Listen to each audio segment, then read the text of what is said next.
Now at 5, a mother's gift to her son takes a terrible turn. The danger she found in a toy geared towards people with autism.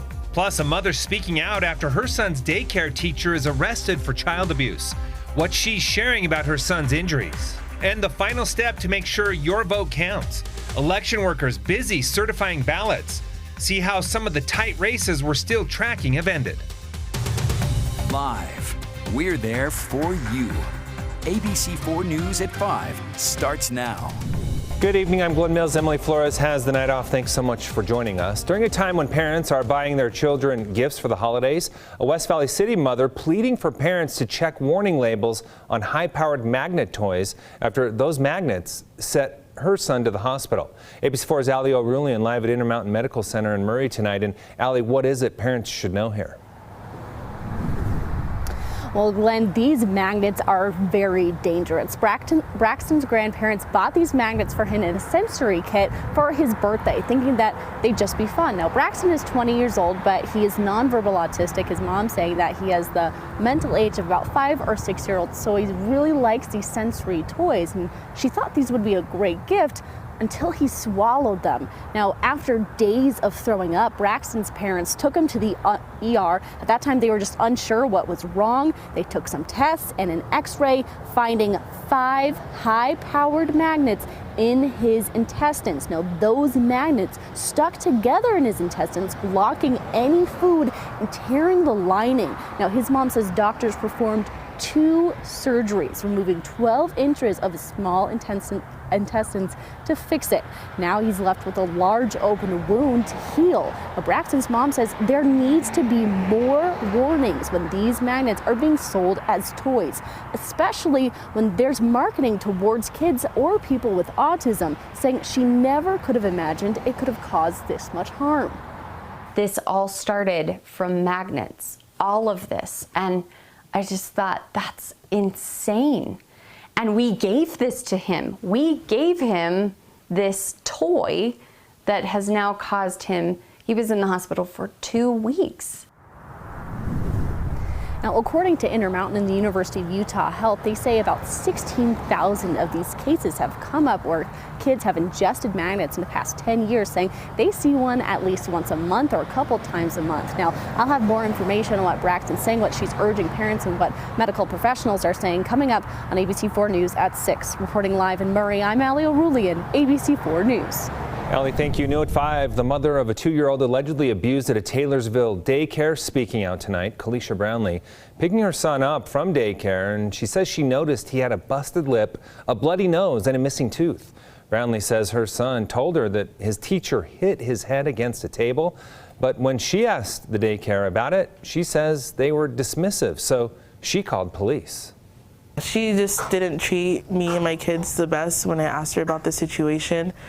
So I just felt more comfortable if I called the police. And that daycare worker was taken into custody. Tonight at 10, we will be hearing more from the mother.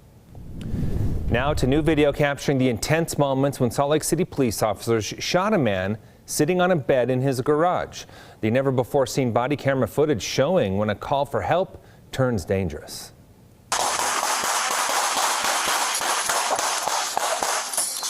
Shots fired, shots fired, shots fired. Earlier this month, officers and mental health professionals responding to a mental health crisis at a home near 17th South and 9th East.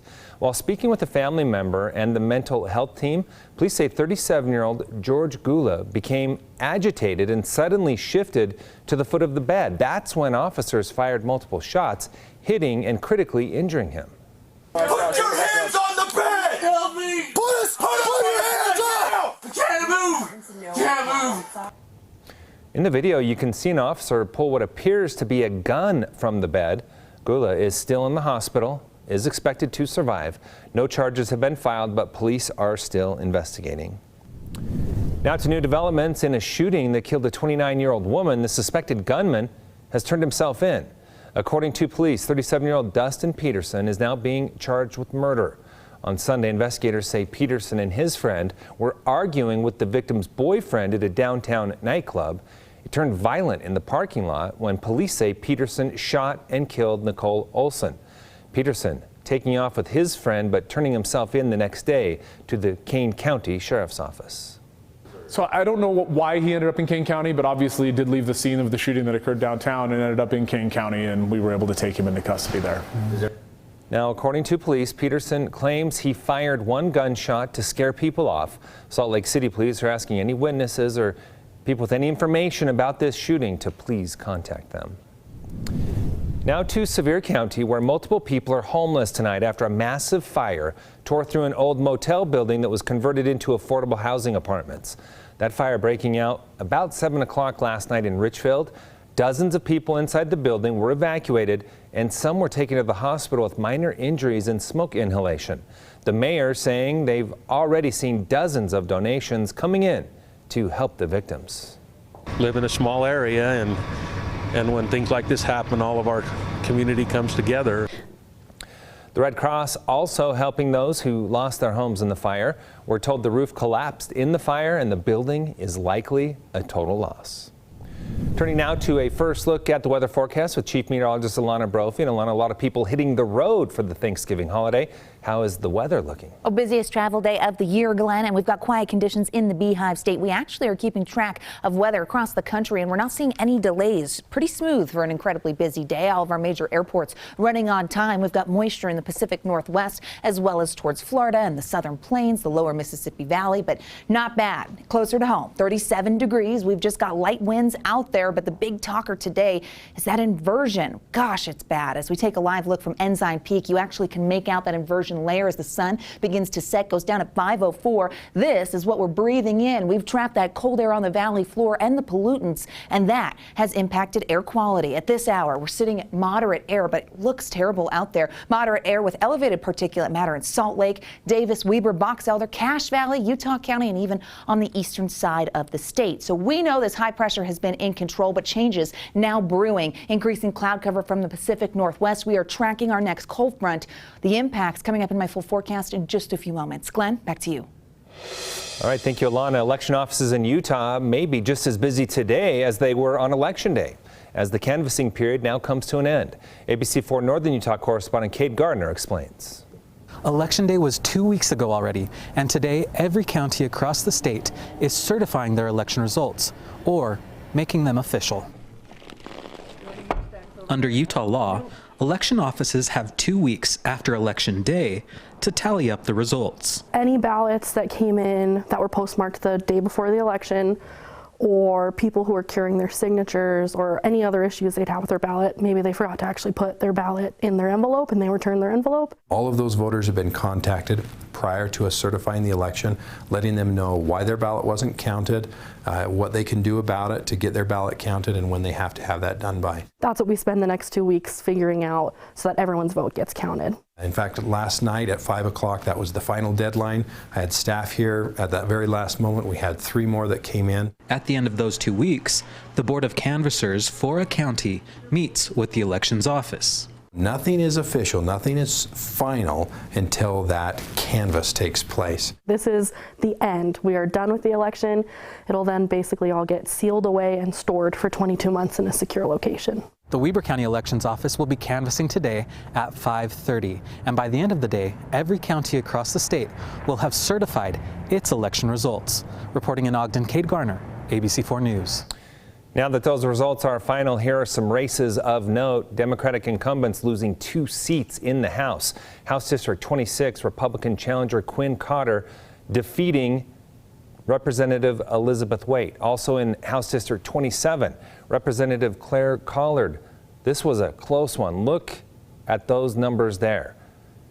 Representative Collard losing her seat to Republican challenger Anthony Lubet. And then in Salt Lake County, Democrats gaining a seat on the county council as Richard Snellgrove, the Republican incumbent there, loses his seat after 2 terms.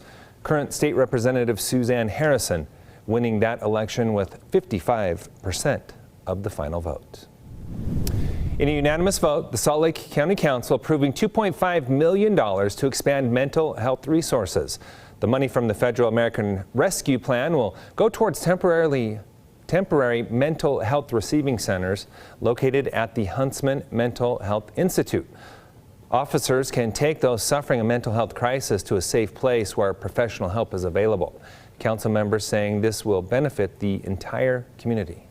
Well, one of the things that we fund as a county is the jail, and it's getting so expensive as we have people cycling in and out of the jail. And so this actually will save taxpayer dollars. The center is a temporary solution until the Kim C. and Carolyn Gardner Mental Health Crisis Care Center opens up in South Salt Lake. That's expected to happen in 2024. 'Tis the season to spread some holiday cheer, and the Light the World giving machines are making it easier to do just that. There are 28 giving machines located across the world, including City Creek in Salt Lake City and Orem's University Place. The unique vending machines are part of an annual Light the World initiative for the Church of Jesus Christ of Latter-day Saints. Making a special appearance, singer-songwriter Adasa, the voice of Dolores from Disney's Encanto, singing a song from the movie.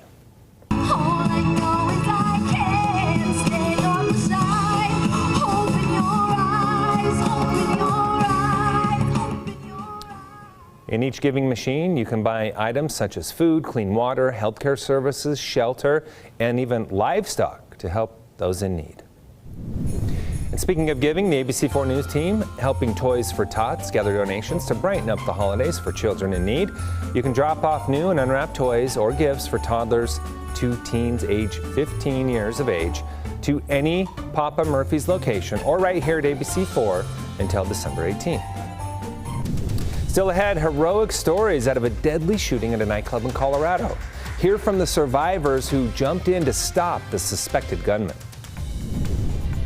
And just like that, we've lost the daylight. Live look at Hiram as you look towards the mountains. The base of the mountains still showing that haze as we head into the overnight. Temperatures now taking a tumble. Will we get relief from our next cold front? Answers in Utah's most accurate forecast.